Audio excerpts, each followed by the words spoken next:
3,000 years later, and was conquered before it had time to make all the inventions of the Old World. Many of these ancient American civilizations had long ceased to function by the time of the first European arrivals, late 15th, early 16th centuries. Where they persisted, these cultures were substantially different from the original mother civilizations that gave rise to them. Stories of their past glory far exceeded humble peasantry of those days. It wouldn't be unsafe to assume that ancient pre-Columbian civilizations of the Americas were contemporary to that of Egypt, India, China, and Mesopotamia. And apparently, they were brought to decline in the same fashion, and by the same woes, as their counterparts across Eurasia. As documented in the National Academy of Sciences report, Peru suffered a swift and devastating climate change 3,600 years ago, leading to the collapse of the Supi Valley civilization along the Peruvian coast. Supi, or Carol, civilization was established near 5,800 years ago. Supi fished with nets, irrigated fruit orchards, and grew cotton and a variety of vegetables. They also built stone pyramids. But a massive earthquake, or series of quakes, and extensive flooding, followed by blowing sand, drove away residents of the area around 3,600 years ago. Land, where the Supi had lived for centuries, became uninhabitable, and their society collapsed. A team of researchers of Potsdam Institute, in Germany, concluded that the change to today's arid climate in Sahara was not gradual. 3,600 years ago, the rain stopped coming, and the great grasslands of North Africa have turned into desert. These changes may have spurred the development of civilization in the Nile Valley. The change to today's desert climate is thought to have been triggered by the change in the tilt of the Earth's axis, shifting from pointing at Alpha Draconis, Thuban, to present pole star, Polaris, around 1900 BC. What is interesting here, Thuban, or nearby Kocheb, in Ursa Minor, which is brighter, and was far more likely used by the ancients for this purpose, would make a pole star, if the globe was tipped approximately 10 degrees. It makes exactly approximately 10 degrees of the last pole shift, a pole in Greenland. Given all this, we can safely suggest that at least 3,500 years have already passed since the last passage. Ancient Babylonians worshipped planets as gods. One could see them almost every night. But the top deity, Anu, which was identified with planet Nibiru, could be seen in the sky only once in 3,600 years. King Hammurabi doubted the existence of god Anu, and decided to exclude him from the pantheon, transferring his authority to Jupiter.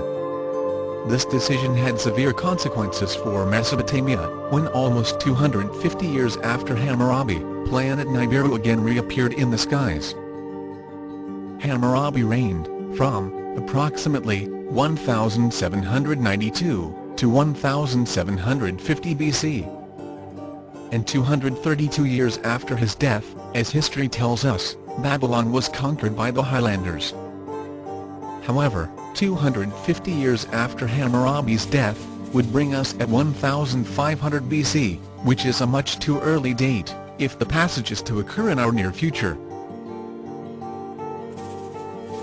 Look at what happened to the Egyptian records after the last pole shift.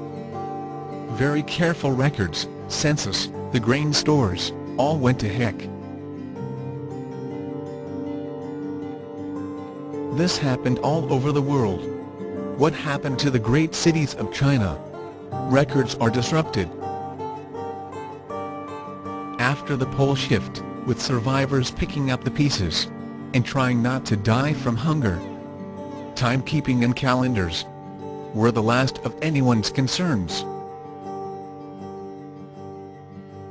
The young and hungry, especially those born after the cataclysms, had little regard for knowledge, carried by those befuddled old men, who talk of times long past. Knowledge is lost, and civilizations abandoned. For more immediate needs, Following the last pole shift, record-keeping stopped, and did not reinstitute for centuries. And for many hundreds of years afterwards, people lost track of just how many years passed, until records began to be kept again. In some areas, there was record-keeping by some means or another. Where one civilization failed to record this or that period, another, perhaps, kept reasonable records. Thus, putting this all together, it becomes clear that the record has gaps, here and there. Discovery rewrites history of ancient Mediterranean civilizations. New study suggests that the Late Bronze Epoch started a century earlier for Aegean civilizations in eastern Mediterranean than previously thought. Two independent researchers have shown that catastrophic eruption of Santorini, on the island of Thera, occurred a century earlier. Not around 1500 BC, but between 1627 and 1600 years BC. If this is true, it means that nearly all guesses about commercial and cultural ties in Mediterranean of that times need to be revised.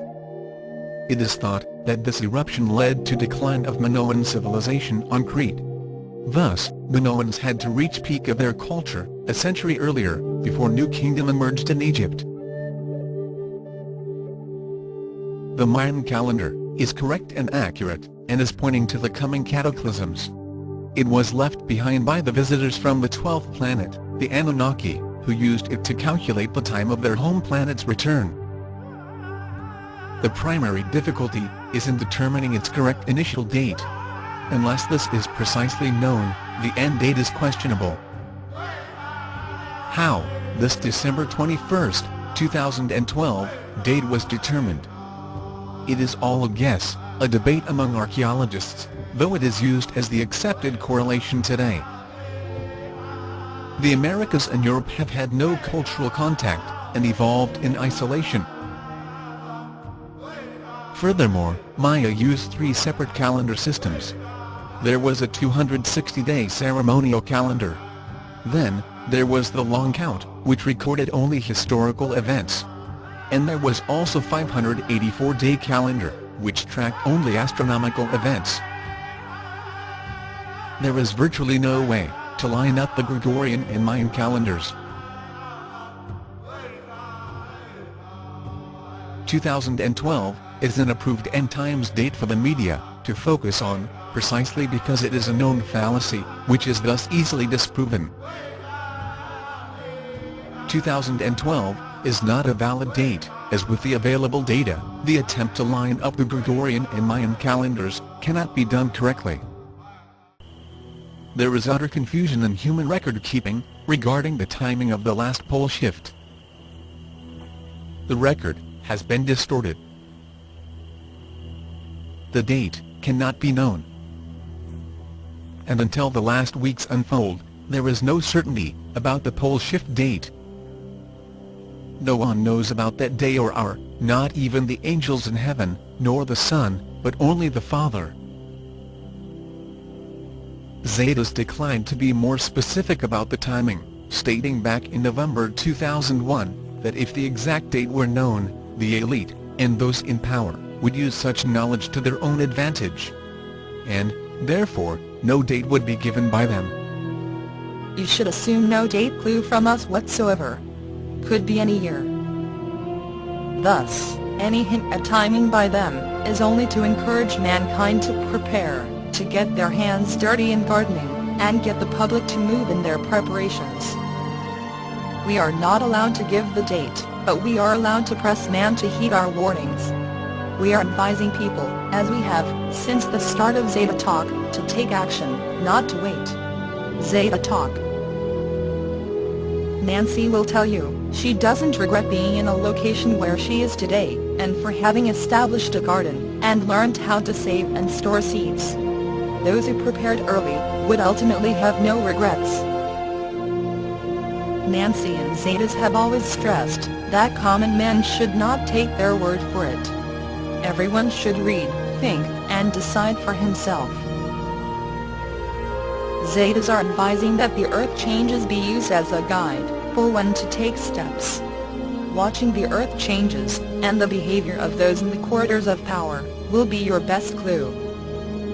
For those waiting for undeniable sign, 3 days of darkness, for Northern Hemisphere, followed by rotation stoppage and red dust, occurring weeks before the pole shift, this will be your undeniable sign, and any announced date ignored, until such signs are evident. Zeta Talk.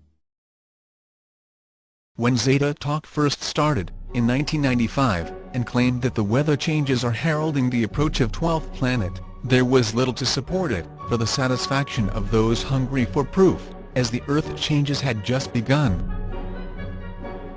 As the weather increased in ferocity and extremes, earthquakes and volcanic activity gradually rose worldwide and refused to abate, their words were taken more seriously.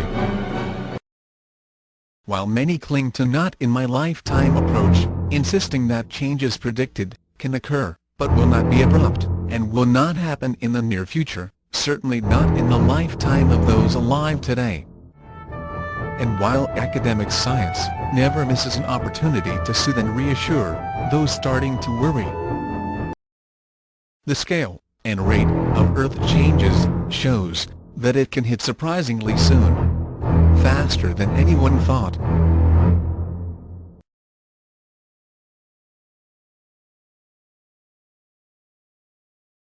In 2003, many watching the skies and the news considered the issue of Planet X passé. Then, something happened. Weather becomes unstable, WMO releases unprecedented warning. The World Meteorological Organization has noted in its report a record number of natural extremes in weather and climate occurring all over the world in recent weeks. The unprecedented warning comes from an impeccably respected UN organization that is not given to hyperbole. WMO considers natural extremes occurring this year in Europe, America, and Asia to be so significant that the world needs to be made aware of it immediately. The extreme weather, such as record high and low temperatures, record rainfall, and record storms, in different parts of the world, are in accord with climate change predictions. Computer modeling shows that because of warming atmosphere, climate becomes not only warmer, but also less stable. In June, southern France recorded breaking heat, sometimes exceeding 40 degrees Celsius, which is 5-7 degrees higher than the average. In Switzerland, this June was the hottest in 250 years. From May 29th and on, day temperature in Genova did not fall below 25 degrees. 562 tornadoes were recorded in the U.S., with previous records set in 1992, with 399 of them. In India, the heat preceding the rain season reached 45 degrees. It is possible that 2003 will be the hottest year ever recorded. All 10 hottest years of 143 years of global temperature observations happened after 1990, with 1998, 2001 and 2002 being most outstanding. The trend, since 1976, is roughly 3 times that for the whole previous millennium. Instability of climate has become a reality, says WMO. And this means that we should expect more frequent floods, storms, deluges, droughts, and other natural hazards. It had become evident to those suspecting the truth that the world had entered the end times. We are clearly in the final years of tribulations. There has been a dramatic increase in frequency and severity of natural disasters, now killing and injuring many millions of people every year, and causing mounting economic losses. UN Environment Program, UNEP, Director, former German Environment Minister, Klaus Topfer, 1999. Insurance companies, globally, are already feeling the effects of this. As recently as the 1950s, the average cost of catastrophic events was a mere $3.9 billion per year. Since 1950, the cost of natural disasters